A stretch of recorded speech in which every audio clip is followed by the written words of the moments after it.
Folks, this is G4 Journeys. We are, let's see, today is the 8th of December. It's about 40 degrees almost at the house here. So we've got a couple projects that we want to try to get done. We're getting together with some friends for New Year's, and I wanted to make a new pellet smoker in order for us to be able to cook some of the food that we're looking to partake in for the holiday. And so I've got two of these old, they're 100-pound propane cylinders back from the I believe I'm seeing certification dates down here from the 70s.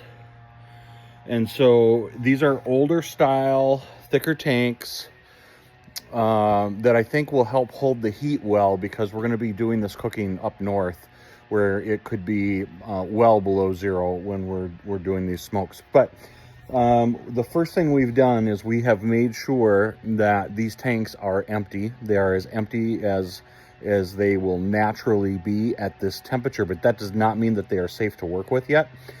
And so first thing we have to do is we've got to get these old valves, and they are rusted in there good, off of the tank. And I have beat on them with a hammer and some other things, and it's time to get out the some more leverage. So I'm going to show you how we did that.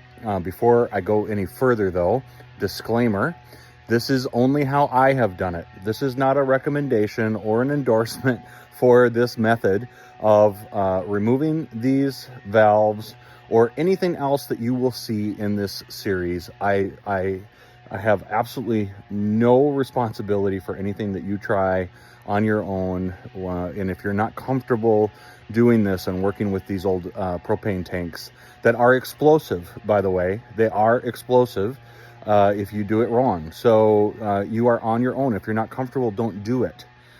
Find somebody else who is. All right.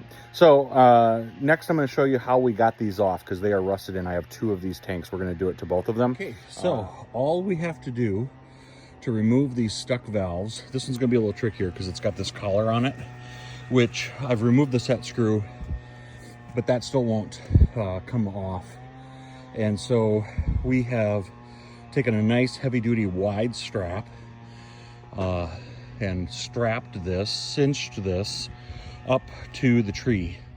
And so do yourself a favor, righty tighty, lefty loosey, when you do this, situate this so you can get almost a full 180 degrees, or a little bit more than that, turn on this. And we're going to use a trusty crescent wrench and then a big rod for some leverage, because these things are really, really rusted in there. So I'm going to go ahead and get that set up, and then we'll show you how the magic works.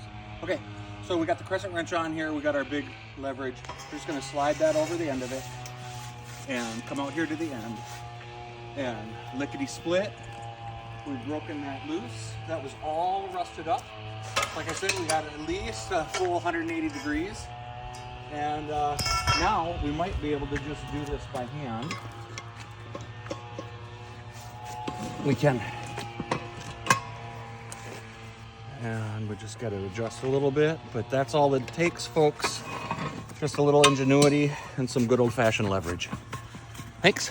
So we were successful in getting both of those valves that were stuck previously off. We've taken those off, and now next step, we've added some Dawn dishwashing detergent to the tanks, a generous amount, and we're now filling them up with water. And what this is going to do, it's just going to push any of the flammable fumes and any other remaining fuel that could possibly be sitting in these tanks out. Again, do this at your own risk, not in a recommendation or an endorsement.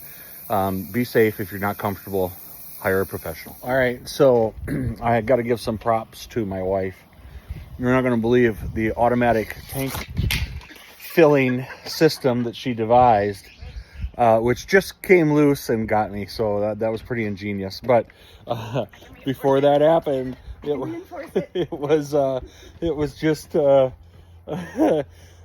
some bungee straps and a little clamp and it was all balanced perfectly, and now it's not, and I'm wet, and it's 40 degrees out. All right, we were able to re-engineer our automatic water. For some reason, I just can't get that nozzle off of the end of the hose, and it's plastic, and it's been cold enough that it might be brittle. I don't want to break it. Here is closer to full. You can see the bubbles from the Dawn there, but we're going to want to get that full so that there is just water running out of that. As the water fills up the tank, it displaces any remaining fuel and vapor, which is just as important, or maybe more so important, as that vapor, the propane vapors that may be still sitting in the tank. So you want your tank to be roughly level. You want to make sure that you're getting water all the way up to the end, and that will help ensure that you have expelled all of the fuel